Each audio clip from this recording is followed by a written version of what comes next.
Y es ahí donde volvemos atrás nuevamente a la misma historia, pero ahora desde el capítulo 12 al 14. ¿Ya? ¿Dónde? El capítulo 12 nos va a hablar de la batalla celestial, capítulo 13 de los aliados del dragón, y el capítulo 14 de 7 voces. ¿Ya? De eso nos va a hablar. Entonces, por ejemplo, el capítulo 12 dice la mujer y el dragón. Se le puede llamar así, se le puede hablar, se le puede decir el pueblo de Dios y el dragón, también es un buen título, de hecho creo que calza mejor, o la batalla celestial. Yo me quedaría con el pueblo de Dios y el dragón, pero vamos a dejarlo así como batalla celestial. Capítulo 13 se llama en la Reina Valera las dos bestias, es mejor llamarlo los aliados del dragón, por lo que vamos a ver después. Y en el capítulo 14 dice el cántico de los 144.000, después en el versículo 6 del 14 dice el mensaje de los tres ángeles, la tierra cegada y todo lo demás. Yo a todo ese capítulo 14, si a ustedes les gusta rayar su Biblia, pueden eliminar esos títulos, ponerle solo un título al comienzo del 14, que es las 7 voces. Y ahí después yo les voy a mostrar por qué ese título. Pero eso por ahora. Entonces, dudas hasta ahora de ese resumen y de ese panorama de lo que vamos a ver hoy día. ¿Dudas hasta ahora antes de comenzar y tirarnos ya de lleno al capítulo 12? ¿No? Ya. Démosle entonces. Vamos con el capítulo 12 de Apocalipsis, sin antes orar. Así que vamos a orar. Le voy a pedir a la misma Gloria si puede hacer una oración para que Dios nos guíe en este estudio. Ya, oremos. Señor, estamos delante de tu presencia y en este momento te queremos dar las gracias por el estudio que vamos a tener ahora. Te pedimos que tú nos abras nuestros entendimientos, Señor, y que nos ayudes a comprender de mejor manera tu palabra, Señor. Te doy gracias por Guillermo, Señor, y te pido por él para que los ayudes a explicarnos todo lo que tiene que ver con el Apocalipsis. Gracias por enseñarnos cada día más de ti y quédate con nosotros en este momento, Señor. Te lo pido en el nombre del Señor Jesucristo. Amén. Amén. Ya. Amén. Muy bien. Muchas gracias, Gloria. Vamos con el comienzo. Dice, capítulo 12, versículo 1, dice, apareció en el cielo una gran señal, una mujer vestida del sol, con la luna debajo de sus pies. Entonces, está hablando de una mujer que es vestida del sol. La semana pasada veíamos cuando algunos hermanos tenían una luz en la cabeza, amigos de MR, cuando se conectaban y justo estaban brillando. Y decíamos, oh, no, esa es la santidad de la persona. O no fue en reunión de MR, a lo mejor fue de Coinonía, o no me acuerdo. Fue de MR, sí, fue de MR. Sí, puede ver. Sí, fue de MR. Y después la Jocelyn estaba en las tinieblas, así, sí, fue de MR, que le decíamos con eso. Entonces, esa figura del vestida del sol tiene que ver con algo bueno, con esa idea de gloria o algo así. Entonces, después dice, con la luna debajo de sus pies, entonces habla de un señorío, de un poder, cierto poder. Y sobre su cabeza una corona de 12 estrellas. Entonces, mostrando un poco cómo hay un cierto liderazgo. Y aparece el número 12, que es bien interesante, porque nosotros en los capítulos anteriores que hemos estudiado de Apocalipsis, siempre hay figuras así. Se habla de 24, se habla de 12, se habla de 2, y siempre son números como que se refieren a un grupo de gente. ¿A qué grupo se estaría refiriendo las veces anteriores que hemos estudiado Apocalipsis? El pueblo de Dios. Pueblo de Dios, exactamente, exactamente. Entonces, si nosotros vimos que en los primeros capítulos de Apocalipsis el número 24 hacía referencia a 12 del antiguo y 12 del nuevo, y después vimos que para referirse a la iglesia se refería a los 144.000 sellados, refiriéndose al Antiguo Testamento, al pueblo de Dios del Antiguo Testamento, que era 12 por 12 por 1000, si no me equivoco. Y después los hermanos del Nuevo Testamento son identificados con una gran multitud, incontable. Entonces, y después en el capítulo 11 vemos los dos testigos.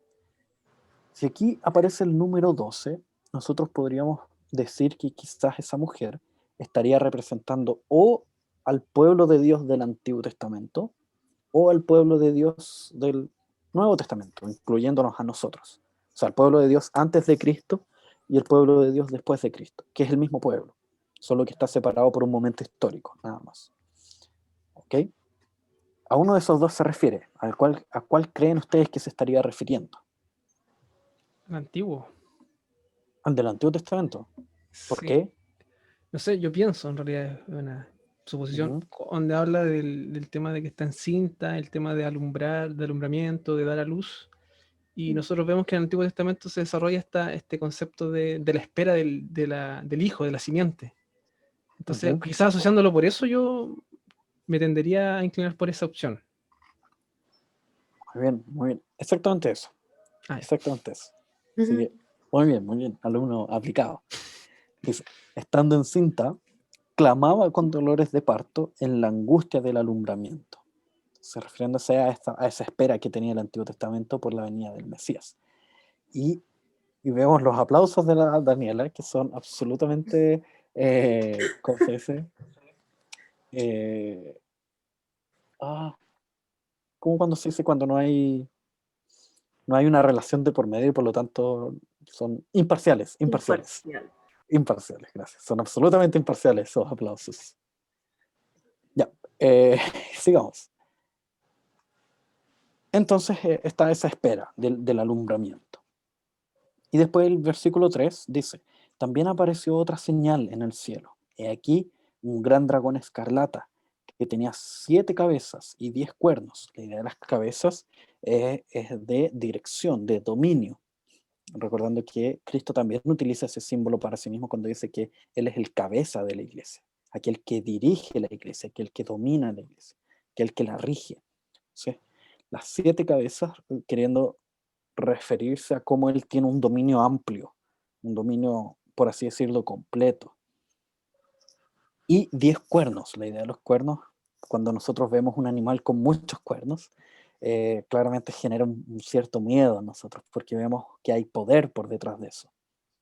Entonces, 10 cuernos es de un gran poder. Además de tener un gran dominio, también tiene un gran poder. Y en sus cabezas 7 diademas. Las diademas son coronas, pero no tan bacanes como las coronas. ¿Ok? Entonces, mostrando que hay un cierto reinado, pero no es un reinado perfecto, no es un reinado total, completo, como el del rey, propiamente tal. Entonces, ¿quién sería ese dragón escarlata rojizo? Que tiene mucho dominio, al mismo tiempo mucho poder, pero no un liderazgo perfecto, mejor dicho, un liderazgo corrupto. Tendría un liderazgo corrupto. Satanás. Satanás, exactamente. Y aquí viene lo interesante, versículo 4. Y su cola arrastraba la tercera parte de las estrellas del cielo y las arrojó sobre la tierra. ¿Qué rayos pasó ahí? Símbolo estrella aparece hartas veces antes, ¿o no? Sí, ¿Y son a los qué hace ángeles. referencia? Los ángeles. Mm. Entonces aquí está diciendo que en la rebeldía de Satanás, cuando Satanás se rebela en contra de Dios, él arrastra consigo una tercera parte de los ángeles. No es literal, no es literal que justo se dividieron los ángeles en 3 y una de esas divisiones se fue con él, no. La idea es simbólica, mostrar que fue un gran número, pero no un número tan grande como para superar al número de No los más de la ángeles. mitad. No más de la mitad, exactamente. ¿Ok? Esa es la idea de proporcionalidad más que nada. Guillermo, Sí, dime. una duda que no sé, creo que no puse mucha atención, o se me fue. El tema de los números, no sé si lo podría repetir. El 7 era perfección, ¿cierto? El 7, claro, saluda a perfección, pero es más algo como completud, como algo Ah, ya. completo. ¿Y el 10? ¿Ok? 10 es mucho. Es como cuando Mucho. nosotros Ah, decimos, ya. no, eran decenas de locos, eran decenas de compadres, eran decenas de cosas, decenas de huevos. Es porque probablemente hayan sido 20 solamente. pero en nuestra cabeza cuando decimos decenas es porque son muchas, una gran cantidad que yo mejor prefiero no contar porque es muy grande. Es la idea de decenas, de miles, de cosas así. Ya. Cuando es mucho de mucho, decenas de miles. Esa es la idea. Muy bien. ¿Qué me queda, perdón? Ah, sí. Entonces esa es la idea, que arrastra consigo a esta gran cantidad de ángeles, ¿ok? En su caída. Guillermo. ¿Sí? Entonces, o lo digo al final, preguntas al final. No, dale nomás, dale nomás. Entonces, este concepto de ángel que tiene que ver con las estrellas, no Ujú. necesariamente se habla de ángeles buenos en No Apocalipsis. necesariamente. Ángeles es ya sea caídos o no. ¿Ok? A los caídos también se les dice ángeles como ángeles nomás, o también se les dice demonios en la escritura. Ya. De hecho, si te fijas, cuando en el libro de Job, cuando se llama a los hijos de Dios a reunión, se llaman precisamente a los hijos de Dios. Y es ahí donde llega Satanás, haciendo alusión a los ángeles. Entonces, a pesar de que en ese periodo él ya había caído, ya había arrastrado la tercera parte de los ángeles del cielo, todos esos son demonios que él había arrastrado. Y ahí viene la pregunta, ¿cuándo cayó Satanás? Que creo que ya lo hemos conversado en otras reuniones de MR. ¿Cuándo cae Satanás? ¿En qué momento de la historia? ¿O antes de que él creara el ser humano? Antes de que Dios creara el ser humano, Satanás cae, o cae cuando ya el ser humano está creado, o Satanás cae incluso antes de que se cree absolutamente todo. ¿Cuándo cae Satanás? ¿Cuándo creen ustedes? Vamos a dar esas tres opciones. Antes de que Dios cree el cielo y la tierra, Satanás cae. Esa opción 1. Opción 2, antes de que Dios cree al ser humano, Satanás cae. Opción 3, cuando ya el humano ha sido creado, ahí se da la caída de Satanás. Podríamos hacerla como pregunta. Zoom da la opción. Opción 3. ¿Puedes hacer eso? Voy a intentarlo. Después de 20 minutos vamos a estar así esperando. No, pero dejémosla para el final, po, ¿o la quieres ver ahora? No, al tiro nomás, porque igual necesito la respuesta para poder seguir adelante. Ah, no, entonces va a tener que ser aquí a voz alzada nomás. Ya, o alzada. Voy a ir preguntando uno por uno. ¿Hay algún premio, no? ¿Un ¿Quieres libro? la respuesta, sí? Yo aquí tengo cáscara de naranja, Igual. cáscara de mandarina. Jan, ¿qué cree usted, compadre? Así, abuelo pájaro. 1, 2 o 3. Yo creo que antes. ¿Antes de crear al hombre o antes de crear todo el mundo, todo lo creado? Estoy entre las dos. Entre No, las yo creo tres. que. Es que yo creo que antes de crear al hombre. Ya, antes de crear al hombre. Muy bien. Gloria. Aunque sea por cachativa, por No, Por que me respirar tinca algo de- que por antes de. Ay, como. Espérate, ¿cuáles son las opciones? antes de crear el mundo, Antes antes de de crear el crear al mundo. hombre, o después de haber creado al hombre y antes de la caída, obviamente. Ya, antes del hombre. Antes del hombre. Ya. Gerson. Sí, me la juego por antes del hombre. Antes del hombre. Entre la creación y la caída del hombre, obviamente. Ya. Pero antes de la caída del hombre o antes de la creación del hombre. Ah, ya. Antes de la creación del hombre. Antes de la creación del hombre, ya. Jocelyn.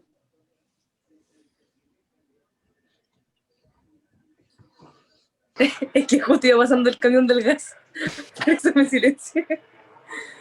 Pero antes igual de la creación del hombre. Antes de la creación del hombre. Ya. Lili. Yo dije en antes la 3. La 3, que es antes de la... La 3 de era... todo. No, pues la 3 era antes de la caída, después de la creación del hombre. Ah, no, es que La al uno principio habías es- dicho otro orden. ¿Otro orden? Ah, ya, perdón. Sí, Ya. era Repite. antes de la creación de todo. Antes de la creación de todo. Ya. Nico. No sé. Al voleo. 1, antes de la creación del mundo, 2 antes de la creación del hombre, 3 después de la creación del hombre, pero antes de la caída del hombre. Ya, la 2. No sé. ¿La 2? Ya. Carla, va. Sí, Carla. Puta, ¿cuál era la opción? Primero, antes de la creación del mundo. Segundo, antes de la creación del hombre. Tercero, antes de la caída, pero después de la creación del hombre. Oye, es que estoy entre la 1 y la 2. Entre la 1 y la 2. Ya, es una opción entre la 1 y la 2, ahí en la duda. Ya, muy bien. ¿Andrés? Yo creo que me inclino por la 3, después de que creó todo y antes de que el hombre El caiga. hombre cayera. Muy bien, muy bien. Eres el disidente de todos, ojo. El disidente. Sí, se lanzó. Se lanzó. Bien, me agrada ese estilo. Sí, bien. Podría ser el Dani. único que se lleva el Es que sombrero. mi pensamiento lógico me dice eso por algunas cosas que creo que es. El que era el gorro del Guillermo, por eso. De pescador. Oye, no está dentro de los premios, ojo. La naranja, cáscara de naranja. Dani Durán.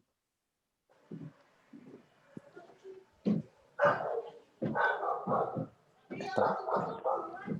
Creo que no está. Se nos fue. Se nos fue. Roger, no sé si sigues despierto.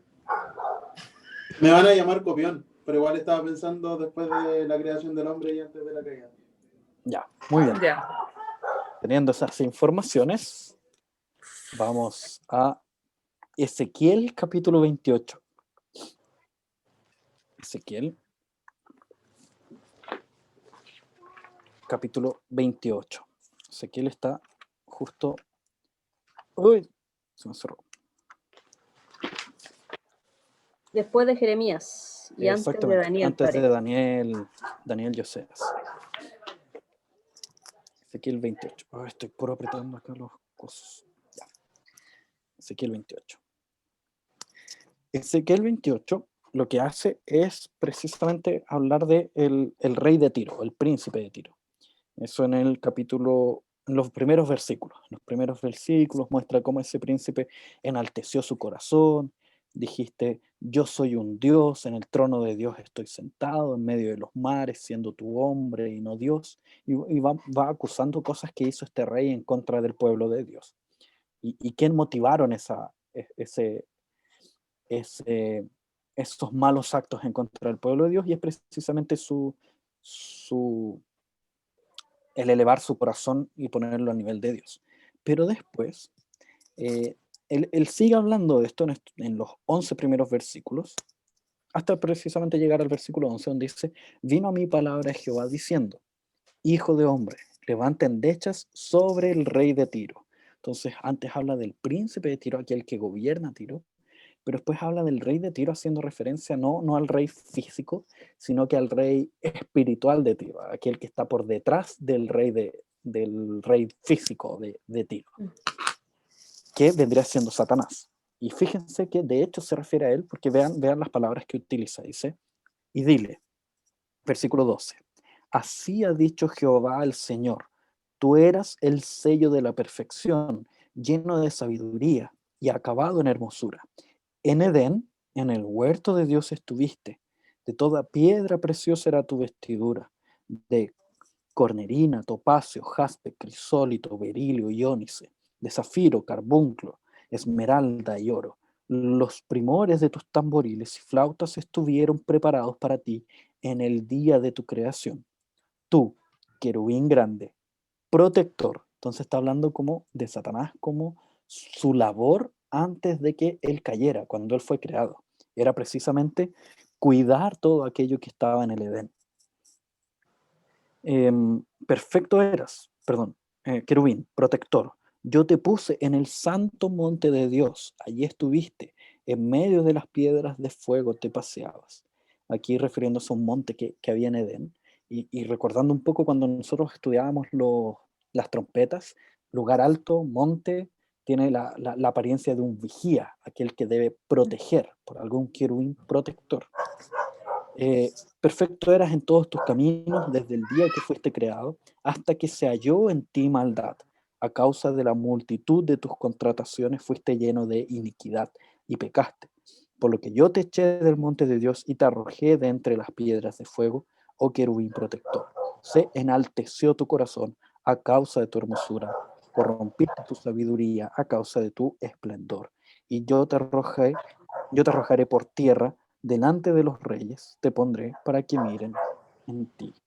Y ahí sigue hablando de sus maldades y todas las cosas que ha hecho. Entonces parece ser que lo más adecuado es entender que Satanás fue creado para proteger el huerto del Edén, para proteger precisamente la corona de la creación que Dios colocó ahí, que es el ser humano, y protegerlo precisamente ¿de qué? ¿Cuál era el único evento o cosa en el huerto de la cual el hombre necesitaba protección? Del ¿De árbol. los animales? ¿Perdón, Andrés? Del árbol. Andrés, el árbol, exactamente. Exactamente. El único objeto o cosa o ser que en el huerto significaba alguna amenaza para el ser humano era el árbol. No eran los animales, no era absolutamente nada, sino que el árbol. Y de esto debía cuidarlos Satanás. Y es que ahí, en ese proceso, en el periodo desde que Satanás es creado hasta que vemos la caída del hombre, en algún momento en todo ese periodo, Satanás cayó. Y hace visible esa caída del corazón, hace palpable esa caída del corazón en el momento que tienta a Adán y Eva. A tal punto que solo es ahí cuando vemos que Dios le da los castigos correspondientes, y no antes. No antes. Entonces parece ser que por ahí va la cosa, donde vemos que su rebeldía es precisamente hacer aquello contrario a lo que Dios le mandó. Eso es exactamente contrario a lo que Dios le había mandado. ¿Ok? ¿Qué árbol tenía O sea, aquí la 3. ¿El del bien Perdón. y el mal? ¿No? ¿O el de Claro, la vida? el del conocimiento del bien y del mal, que era aquel que comieron, el fruto que comieron Adán y Eva, y que significó su caída y desobediencia. Jocelyn había hecho una pregunta, creo. Era la alternativa 3. Era la alternativa 3. Era la alternativa 3. Ok, volvamos a Apocalipsis 12.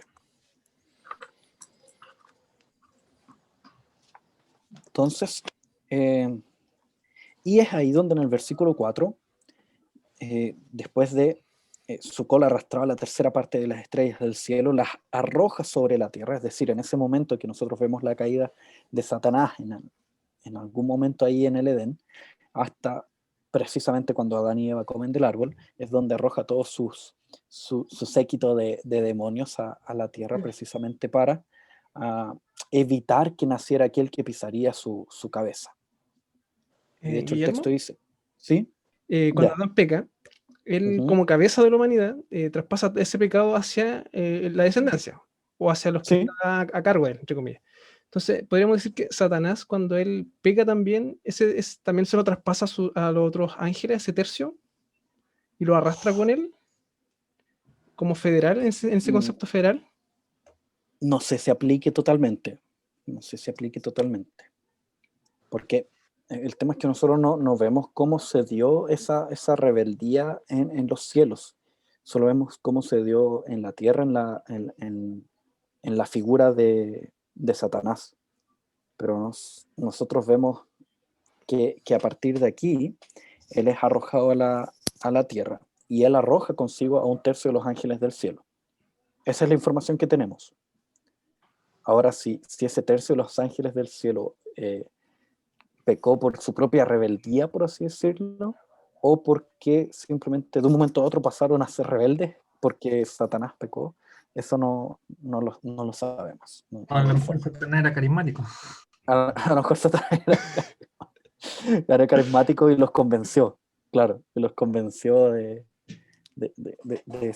seguirlo, pero el texto simplemente lo que nos permite observar es que hubo un tercio de los ángeles del cielo que lo siguieron en su rebeldía. No sé si existirá ese concepto Ahora, federal. Ahora, según el comportamiento o sea, las intervenciones de Satanás, pareciera ser que es como dice Andrés, como un poco carismático, como un poco seductor en sus palabras.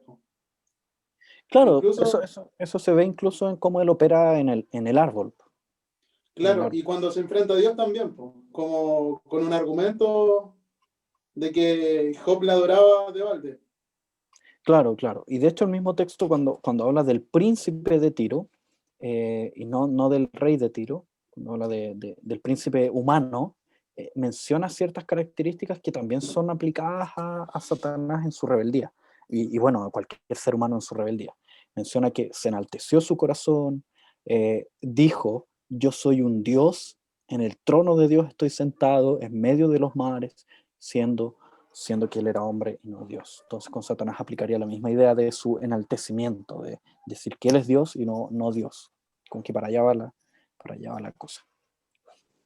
Muy bien, sigamos, porque el propósito de haber arrojado a estos ángeles, este tercio de ángeles, es que, como sigue el versículo 4, el dragón se paró frente a la mujer que estaba para dar a luz, a fin de devorar a su hijo tan pronto como naciese.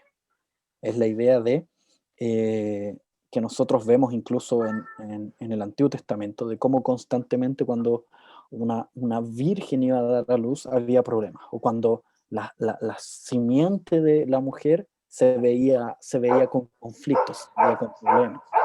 Se veía, por ejemplo, a una Sara que era estéril, y así sucesivamente. Hasta llegar a María, donde vemos a Herodes mandando a matar a todos los niños. O sea, y claramente vemos a una acción humana que está dirigida por detrás por principios satánicos, por acción satánica. Y no es como nosotros la vemos en las películas, claramente, sino que es una cosa simplemente de la decisión de un rey por mantener su poderío. ¿Ok? ¿Todo bien hasta ahí? Ya. Sigamos. Y ella dio a luz un hijo varón que regirá con vara de hierro a todas las naciones, y su hijo fue arrebatado para Dios y para su trono. Aquí en el versículo 5 está simplemente resumida la obra de Cristo, su nacimiento, su vida santa, su muerte, resurrección y ascensión. ¿Bien? Todo eso resumido en un versículo, toda la obra de Cristo ahí. Y la mujer huyó al desierto, donde tiene lugar preparado por Dios para que allí la sustenten por 1260 días, 3 años y medio. Recordando que esta mujer parece simbolizar la iglesia que está antes de Cristo. Entonces esos los 1260 días es el periodo que nosotros estamos viviendo. Entonces, ¿qué quiere decir? ¿Que Dios está sustentando la nación de Israel durante todo este tiempo? Parece que no. Parece que simplemente está apuntando a que esos hermanos ya partieron, ya están con el Señor, ya murieron y están siendo sustentados por el Señor en este periodo. ¿Ok? Que es precisamente un poco lo que está diciendo Juan. Miren, nosotros ya vimos la obra de Cristo venir, y antes de eso hay una gran cantidad de hermanos que ellos no están mal, ellos no están sufriendo, ellos están disfrutando de los cuidados del Señor. ¿Ok? Donde tiene un lugar preparado por Dios para que ellos la sustenten por esos 1260 días, 3 años y medio. Después hubo una gran batalla en el cielo. Miguel y sus ángeles luchaban contra el dragón a sus ángeles, y luchaban el dragón y sus ángeles, pero no prevalecieron, ni se halló lugar para ellos en el cielo. Y fue lanzado fuera el gran dragón, la serpiente antigua, que se llama Diablo y Satanás, el cual engaña al mundo entero, fue arrojado a la tierra, y sus ángeles fueron arrojados con él. Entonces oí una gran voz en el cielo que decía: ahora ha venido la salvación, el poder y el reino de nuestro Dios, y la autoridad de su Cristo, porque ha sido lanzado fuera el acusador de nuestros hermanos, el que los acusaba delante de nuestro Dios día y noche, y ellos le han vencido por medio de la sangre del Cordero y de la palabra del testimonio de ellos, y menospreciaron sus vidas hasta la muerte. Por lo cual, alegraos cielos y los que moráis en ellos. Ay de los moradores de la tierra y del mar, porque el diablo ha descendido a vosotros con gran ira, sabiendo que tiene poco tiempo. Entonces, ¿qué ocurre? Nosotros tenemos que, en Job, Satanás tiene un libre acceso a los cielos, a tal punto que Dios le dice: oye, ¿dónde estabas? ¿Dónde estabas? Y ahí Satanás dice: no, estaba dando vueltas en la tierra. Entonces, ¿qué ocurre ahí? Cuando nosotros vemos la obra de Cristo, que es la que está ahí en el versículo 5, ocurre un evento en los cielos, hay una guerra. Así se simboliza, no sabemos qué ocurrió exactamente, pero se simboliza con una guerra, en donde gracias a la obra de Cristo, a la sangre del Cordero, el tercio de los ángeles y Satanás son vencidos y son arrojados de los cielos y por lo tanto ya no tienen más acceso a los cielos. Entonces la historia de Job, de este Satanás que está en los cielos conversando con Dios, ya no se da, ya no existe, ya no tiene cabida. Es imposible que Satanás cruce a los cielos y empiece a conversar con Dios.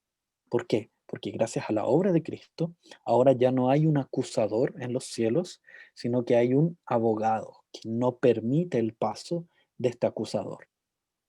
Y ese abogado es Cristo. Entonces ahí se nos muestra que nuestra posición delante de Dios, o nuestra posición en este mundo, es mucho más favorable que la de Job, porque ya no existe alguien diciéndole a Dios directamente, mira a Guillermo, mira lo que está haciendo, sino que existe alguien que dice, mira, hizo eso, pero yo morí por eso que está haciendo. Él está siendo perdonado en este mismo momento. ¿Ok?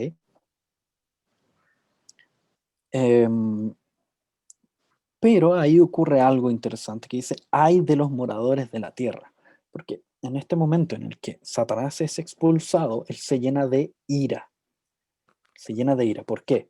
Porque perdió en el Edén, es alguien que fue derrotado en el Edén, después fue derrotado múltiples veces a lo largo de la historia del Antiguo Testamento en esos intentos por devorar al hijo que iban a hacer, y después perdió incluso cuando nace Cristo, intenta devorar al hijo de la mujer por medio de las obras de Herodes, etcétera, etcétera, y pierde, es derrotado nuevamente. Y después ocurre esta muerte de Cristo, donde quizás Satanás, quien no tiene todo el conocimiento de las cosas, solamente algunas cosas él conoce, lo que es posible para él interpretar de las escrituras, él probablemente, entiendo yo, que creyó que había vencido, pero tarde se dio cuenta que la muerte de Cristo era su propia muerte, su propia destrucción. ¿Ok? Entonces es ahí donde él se da cuenta que nuevamente ha sido derrotado, nuevamente fue arrojado a la tierra ya sin posibilidad de volver a los cielos a hacer su obra acusadora, y por lo tanto va a derramar toda esa ira de esas múltiples derrotas ¿sobre quién? Sobre el restante de los hijos de la mujer. ¿Se acuerdan que estaba la mujer, que tuvo un hijo, que es Cristo, después el restante de la descendencia de ella, o sea, la iglesia que está posterior a la obra de Cristo? Y eso es lo que dice en el versículo 17. Entonces el dragón, lleno de ira contra la mujer, se llenó de ira contra la mujer y se fue a hacer guerra contra el resto de la descendencia de ella, los que guardan los mandamientos de Dios y tienen el testimonio de Cristo. Es decir, la iglesia del Nuevo Testamento, nosotros. Y por eso nosotros muchas veces sufrimos persecución, vemos todas estas cosas que ocurren, sufrimos dificultades, problemas, porque hay obras satánicas espirituales de por medio que están actuando. ¿Ok? Fui bien detallado con este capítulo porque es sumamente importante para comprender el todo de la historia de la redención. Y ahora vamos a ir avanzando un poco más rápido. ¿Ok? ¿Dudas hasta ahora? ¿No? ¿No? Muy bien. Capítulo 13, que se llama Las dos bestias, o los aliados de el dragón.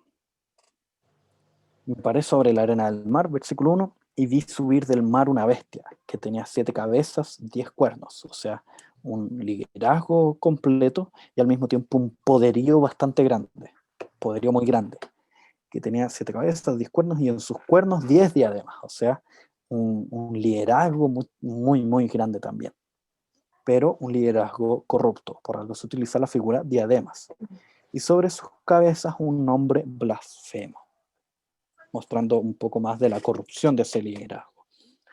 Y la bestia que vi era semejante a un leopardo. Entonces la primera bestia es una bestia que emerge del mar. Semejante a un leopardo, sus pies como de oso, su boca como boca de león, y el dragón le dio su poder y su trono y gran autoridad. Vio una de sus cabezas como herida de muerte, pero su herida mortal fue sanada. Se maravilló toda la tierra en pos de la bestia. Y adoraron al dragón que había dado autoridad a la bestia, y adoraron a la bestia diciendo: ¿quién como la bestia? ¿Quién podrá luchar contra ella? Y es ahí donde también se le dio boca, que hablaba grandes cosas y blasfemias, y se le dio autoridad para actuar 42 meses. Y abrió su boca en blasfemias contra Dios para blasfemar de su nombre, de su tabernáculo y de los que moran en el cielo. Y se le permitió hacer guerra contra los santos y vencerlos. También se le dio autoridad sobre toda tribu, pueblo, lengua y nación, y adoraron todos los moradores de la tierra, etcétera, etcétera, etcétera. Muy bien. ¿A qué se refiere esta bestia? Que se nos presenta en los primeros 10 versículos, esta bestia que emerge del mar. El elemento que es decidor para saber quién es el hecho de haber tenido una herida de muerte, pero que fue sanada. ¿Por qué? Porque en aquel tiempo existía un mito. ¿Cuál es ese mito? El mito de el Nero Redivivo se llama. Nero Redivivo. ¿Qué es eso? Existía un emperador en los años 60 después de Cristo que se llamaba Nero, que él mandó a quemar Roma, dice la historia, y culpó a los cristianos por ese incendio. Y a partir de ahí empezó una gran persecución en contra de los cristianos. Esa persecución llegó un momento que se detuvo. Nero murió, obviamente, y a partir de ahí los cristianos como que vivieron medianamente tranquilos. Hasta que llegó el año 95, 100, el año 95 más específico, en el cual surgió un nuevo emperador que se llamaba Domiciano y que levantó estatuas a su nombre y empezó a buscar la adoración para sí. Y por lo tanto los cristianos no doblaban sus rodillas delante de ese emperador. Entonces, durante todo ese periodo del 65 al 95, o del 60 al 95, existía este mito del Nero redivivo, de que iba a surgir nuevamente este Nero que iba a perseguir a los cristianos. Y cuando llega este emperador Domiciano, los cristianos dicen: este es el Nero redivivo, este es el Nero que ha revivido, este es el Nero que va a perseguir a los cristianos y los va a destruir. ¿Ok? Entonces esta bestia se refiere al Imperio Romano de aquella época, que destruía, que mataba, que vivía de una forma disoluta, de una forma mundana, etcétera, etcétera. Pero se nos agrega un dato, que él va a actuar durante 42 meses, que son 3 años y medio. Y como nosotros vimos la semana pasada, la historia está dividida en 7, o está simbolizada por el número 7, y donde 3 y medio es la mitad, y 3 años y medio es todo este periodo que nosotros estamos viviendo hoy día, que es desde la primera venida de Cristo hasta poco antes de la muerte de la iglesia, hasta que se termina el mensaje de la predicación de la iglesia. Todo este tiempo del evangelio, es ahí donde nosotros estamos. Entonces, ¿cómo así que el Imperio Romano está actuando desde la primera venida de Cristo hasta 2000 años después e incluso más? Es básicamente porque el mismo Imperio Romano es utilizado como símbolo para referirse a los imperios de esta tierra humanos, para todo gobierno pecaminoso. Entonces, mostrando que uno de los aliados de Satanás, además de los demonios que fueron mostrados anteriormente, está todo poder de gobierno que es llevado de forma pecaminosa y contra los principios cristianos. ¿Ok? ¿Dudas hasta ahí? Con esa primera bestia. ¿No? Vamos con la segunda bestia. Versículo 11. Después vi otra bestia que subía de la tierra y tenía 2 cuernos. O sea, ya el poderío es menor. Semejante a los de un cordero, pero hablaba como dragón. O sea, es muy parecido a un cordero, recordando que la figura del cordero siempre se asemeja a Cristo, apunta a Cristo, pero es semejante a eso, pero la verdad habla, cuando abre la boquita, es una serpiente venenosa, es un dragón. Entonces, cordero. Y es interesante que tiene 2 cuernos. El número 2, recordemos que también hace alusión a la iglesia, los 2 testigos, los 2 grupos de 12, el grupo de los 144.000, un grupo de 144.000 y otro grupo de una gran multitud. Entonces el número 2 tiene que ver con la iglesia. Entonces parece ser que una iglesia falsa, que parece verdadera, pero que en verdad su predicación muestra que es falsa. Entonces esta segunda bestia se referiría a toda iglesia falsa que existe a lo largo de la tierra. Todo aquel poder eclesial que busca la adoración propia y no la adoración del Cordero. ¿Ok? Y ejerce toda autoridad de la primera bestia en presencia de ella y hace que la tierra y los moradores de ella, adoren a la primera bestia cuya herida mortal fue sanada. Entonces no es solo una iglesia que es falsa, sino que también tiene una cierta línea de acción junto con la del poder de gobierno pecaminoso. Hay una alianza entre iglesia y gobierno. Interesante para los días de hoy que estamos viviendo y viendo todo este proceso de votación. Interesante evaluar eso. 13 también hace grandes señales, de tal manera que aún hace descender fuego del cielo a la tierra delante de los hombres. Esta idea de que puede hacer grandes milagros, pero en verdad son falsos. Engaña a los moradores de la tierra con las grandes señales que le ha permitido hacer en presencia de la bestia, mandando a los moradores de la tierra que le hagan imagen a la bestia que tiene herida y espada y vivió. Herida de espada y vivió. Y se le permitió infundir aliento a la imagen de la bestia para que la imagen hablase e hiciese matar a todo el que no la adorase. Un poco aludiendo al periodo de aquel tiempo en el cual tenían que adorar a una figura y si no lo hacían ellos morían. Y hacía que todos, pequeños, grandes y ricos, pobres, libres, esclavos, se le pusiese una marca en la mano derecha o en la frente, mano o frente, y que ninguno pudiese comprar ni vender sino el que tuviese la marca o el nombre de la bestia, o el número de su nombre. Aquí hay sabiduría. El que tiene entendimiento cuenta el número de la bestia, pues es número de hombre y su número es 666. Ahí está el famoso 666. ¿Qué es? Un chip, un código de barras. El 666 es básicamente el pecado del hombre. Por eso menciona un poco esta idea de marca en la cabeza o en la mano, o es pecado de pensamiento o de acción. Actúa en todas las áreas del ser humano, en sus pensamientos y en su acción. ¿Y por qué esta idea de que no puede comprar ni vender si no tiene este sello que es el pecado? Básicamente porque el texto está apuntando a algo que ocurría en aquella época, que es que si ellos no adoraban a los dioses de aquella época, entonces no podrían ejercer el comercio. ¿Por qué? Porque cada área de comercio le rendía tributo a un determinado dios. Entonces sí, para poder trabajar de pescador necesito adorar a Zeus o a Poseidón, entonces si tengo que hacerlo voy a tener que limitar aquello, no voy a poder no voy a adorar a Poseidón y por lo tanto no voy a poder trabajar de pescador. Entonces no voy a tener recursos y no voy a poder comprar ni vender. Y también ocurre eso hoy en día cuando ciertas relaciones comerciales se ven normadas por el pecado. Por ejemplo, una ciudad donde es pequeña y la única forma de obtener licencia de conducir es por medio de un soborno que se da al examinador. Entonces, obviamente, si yo quiero, no sé, ser conductor de una micro, y para obtener la licencia de micro tengo que dar un soborno, como cristiano no lo voy a hacer, y por lo tanto nunca voy a obtener la licencia de micro en aquel lugar. Entonces, como el pecado va normando o limitando el actuar de un cristiano. Y 666 es básicamente porque eso traducido a letra, bajo un sistema X que se utilizaba en la época, significa Nerón o Nero.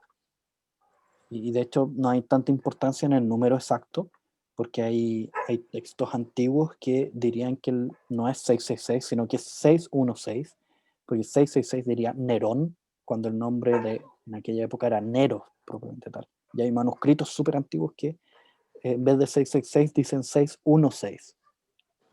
Dato freak, para que no nos friquiemos de, hoy hay algo que, un código barra que tiene 36. Da lo mismo eso. Da lo mismo.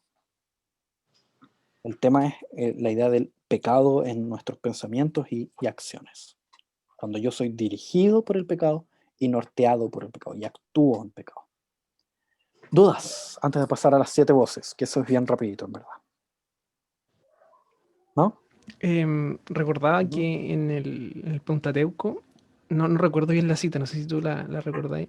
Hay una parte que también hace como esta referencia a la mano y a la mente, pero no me Ujú. acuerdo en qué parte está. No, yo tampoco. Pero Pero sí, se hace esa conexión. Ujú, ujú. Todo lo que tomar es... No. Alguien Ah, la tiene que después sí. la lance. Si alguien la encuentra ahí en Google, que avise. Muy bien, capítulo 14, podemos llamarlo como las 7 voces, en verdad. Así tomamos el parámetro que se viene siguiendo de mostrar 7 copas, 7 sellos, 7 trompetas, y aquí 7 voces. ¿Quién habló, perdón? ¿Alguien me habló? ¿No? ¿No? Ya. Sigamos. Capítulo 14, versículo 2. Dice, y oí una voz del cielo, como estruendo de muchas aguas, y como sonido de un gran trueno. Y la voz que oí era como de arpistas que tocaban sus arpas, y cantaban un cántico nuevo delante del trono.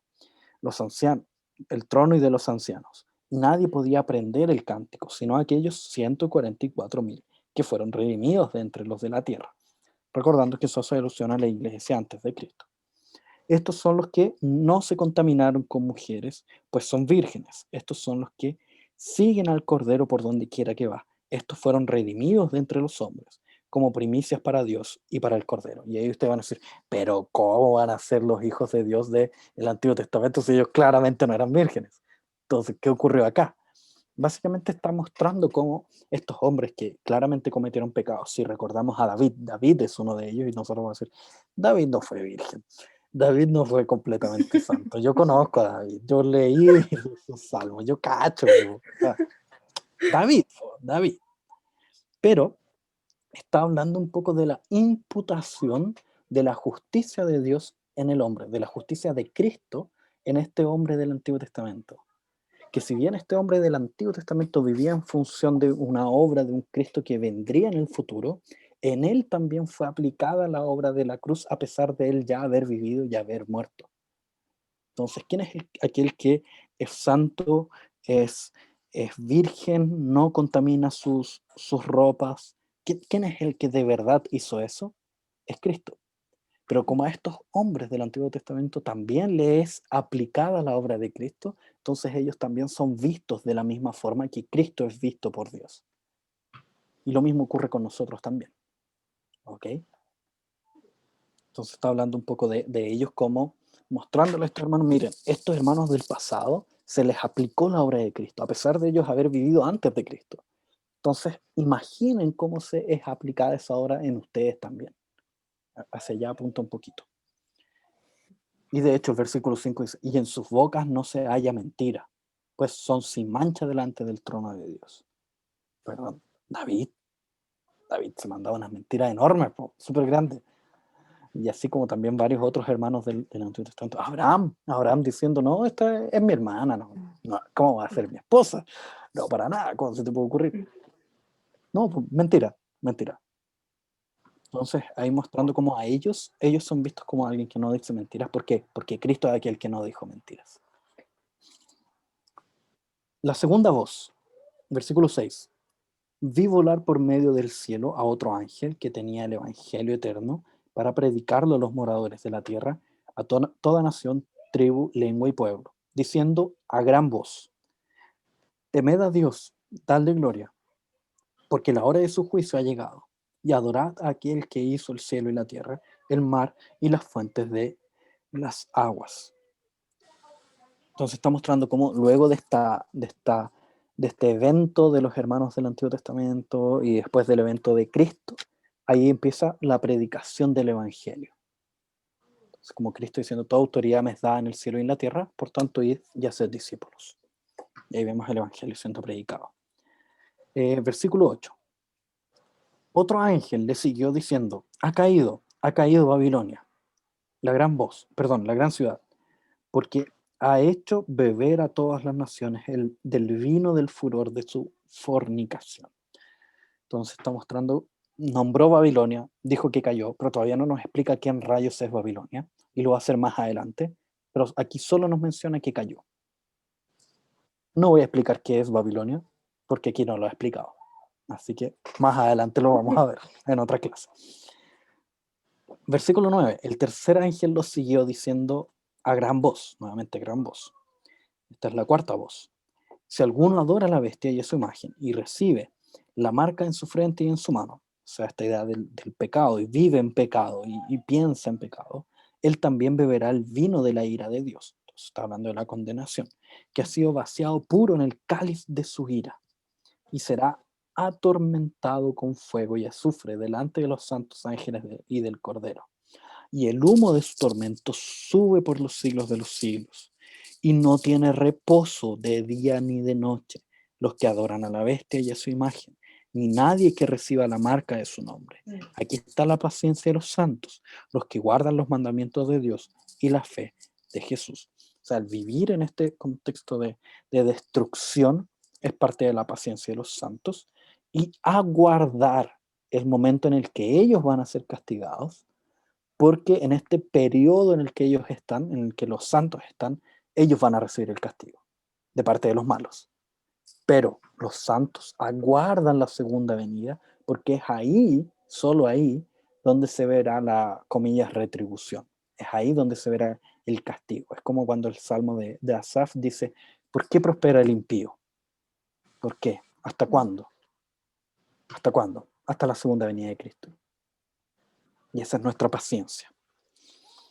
Versículo 13, quinta voz. Oí una voz que desde el cielo me decía, escribe, bienaventurado de aquí en adelante los muertos que mueren en el Señor. Sí, dice el Espíritu, descansarán de sus trabajos, porque sus obras con ellos siguen. Dando un poco de aliento a aquellos hermanos que estaban en la labor de la predicación del Evangelio, y obviamente a nosotros también, que estamos en la labor de la predicación del Evangelio, y sabemos que llegada la muerte, veremos al Señor y podremos disfrutar el tiempo con Él. 14 al 16, sexta voz.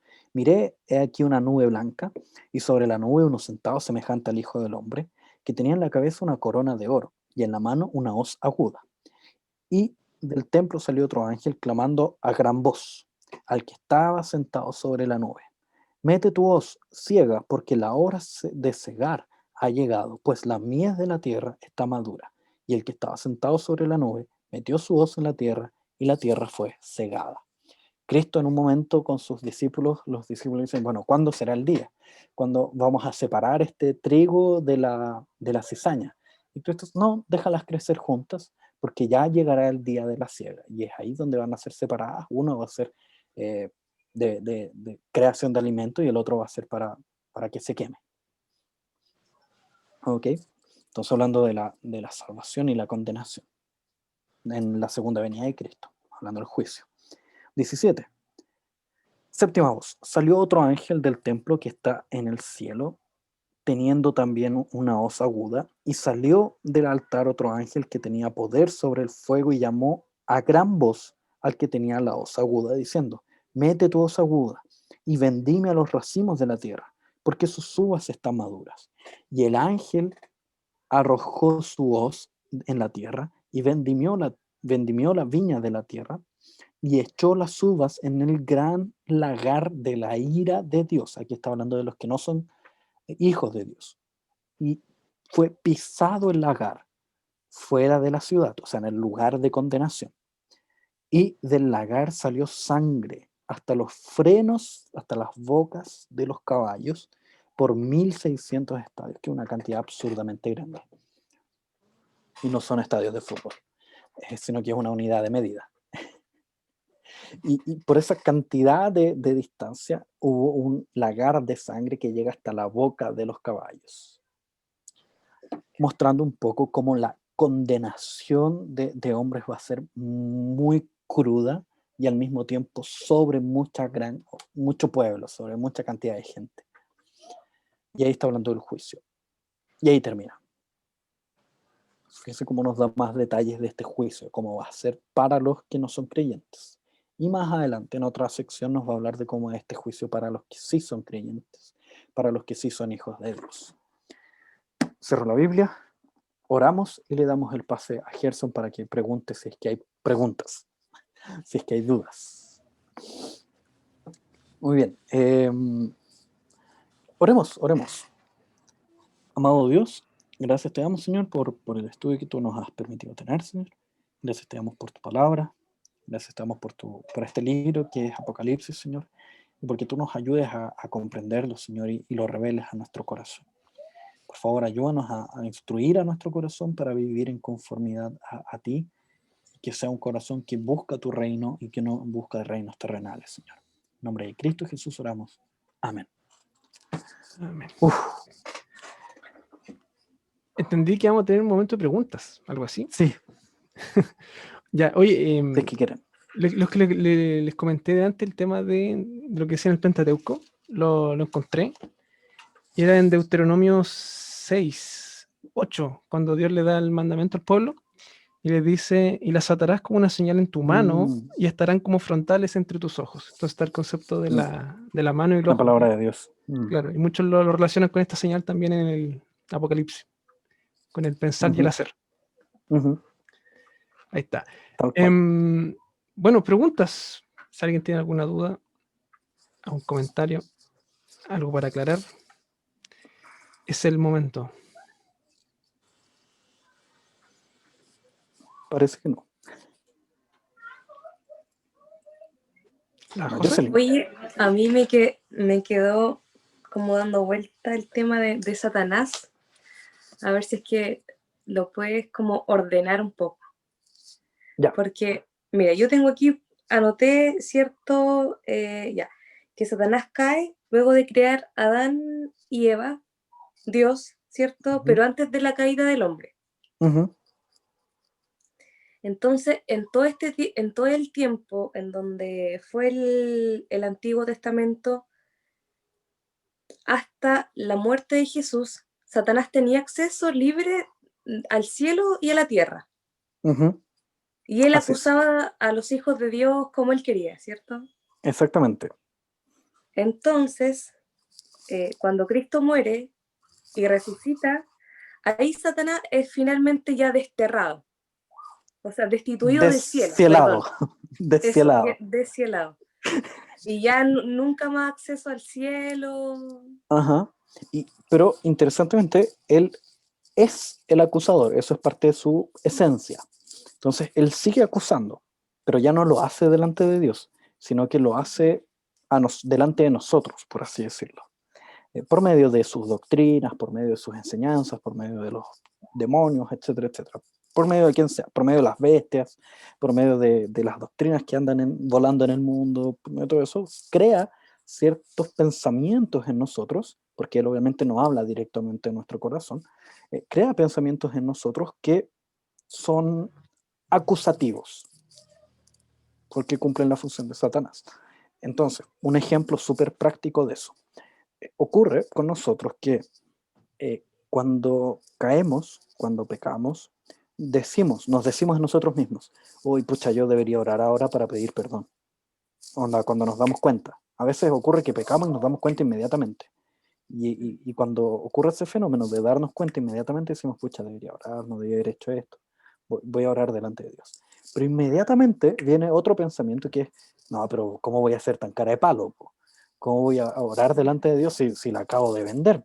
La acabo de embarrar, no puedo ser así. Entonces voy a esperar un tiempo a que se me pase y después voy a orar para no ser cara de palo, para no ser tan cara de raja. Y ese precisamente es un pensamiento satánico. ¿Por qué? Porque las escrituras nos presentan otra verdad. Nos presentan que Dios es nuestro Padre y nosotros como hijos podemos y debemos ir delante de nuestro Padre a presentar nuestras maldades, a presentar nuestros pecados. Eso es lo que dice la Escritura. Pero ese actuar de no voy a esperar a que se me pase y después oro es profundamente equivocado, profundamente satánico. Es la acusación de Satanás por medio de las enseñanzas, doctrinas, pensamientos, etcétera, etcétera, que se apodera de nuestro corazón. Entonces, ¿qué ocurre cuando nosotros nos dejamos llevar por esa forma de pensar y actuar? Nosotros pecamos, dejamos pasar el tiempo y ese pecado se enraiza en nuestro corazón. porque no lo pusimos delante de Dios, no pedimos perdón. Entonces, como se enraizó en nuestro corazón, empieza a formar parte cada vez más de nuestro corazón y empieza a apoderarse de nuestro corazón. Y después cuando llega la hora de orar por ese pecado, ya no es un arrepentimiento verdadero, quizás ya se enraizó un poquito en nuestro corazón ese pecado y ocurre este evento circular, eh, de círculo vicioso, en el cual nuestro corazón se contamina a sí mismo. Porque Cristo cuando le preguntan sobre el ritual de lavarse las manos y todo eso, él dice, mira, no es lo que entra en el hombre lo que lo contamina, sino que lo que sale de él aquello que lo contamina. Y uno dice, pero eso es súper ilógico. ¿Cómo lo que va a salir de mí me va a contaminar si está saliendo de mí? No me estaría contaminando más, porque ya es lo que hay.